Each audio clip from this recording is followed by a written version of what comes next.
ধন্যবাদ। খন্দকার আবু ইসমাক এবং অ্যাডভোকেট জীবন রায় চৌধুরীর নেতৃত্বে ঢাকা জেলা বিএনপি এটি চলে এসছে। আপনাদের সকলকে ধন্যবাদ। আমরা পর্যায়ক্রমে সকল নাম বলবো। এ পর্যায়ে বক্তব্য রাখবেন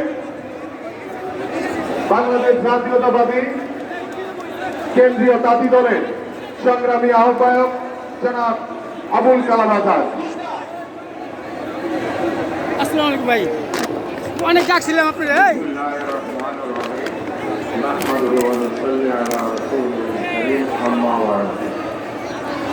জাতিসংঘ কর্তৃক স্বীকৃত আন্তর্জাতিক গণতন্ত্র দিবস উপলক্ষে সমাবেশে বিশাল সমাবেশে আজকের সম্মানিত সভাপতি এবং আজকের প্রধান অতিথি এবং বিএনপির স্থায়ী কমিটির সদস্য বৃন্দ এবং উপদেষ্টা বৃন্দ, বিএনপির অন্যান্য সম্পাদক বৃন্দ এবং অন্যান্য অঙ্গ সংগঠনের কেন্দ্রীয় নেতৃবৃন্দ, আসসালামু আলাইকুম।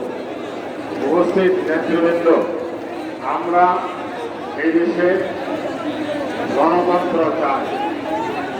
গণতন্ত্র না হওয়া পর্যন্ত আমরা ঢাকার রাজপথে তথা সারা বাংলাদেশের আনাচে আন্দোলন গড়ে তুলব।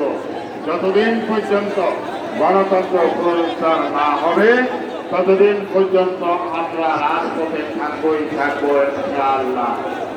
উপস্থিত নেতৃবৃন্দ, এখানে উপস্থিত আছেন জাতীয়তাবাদী তাঁতি দল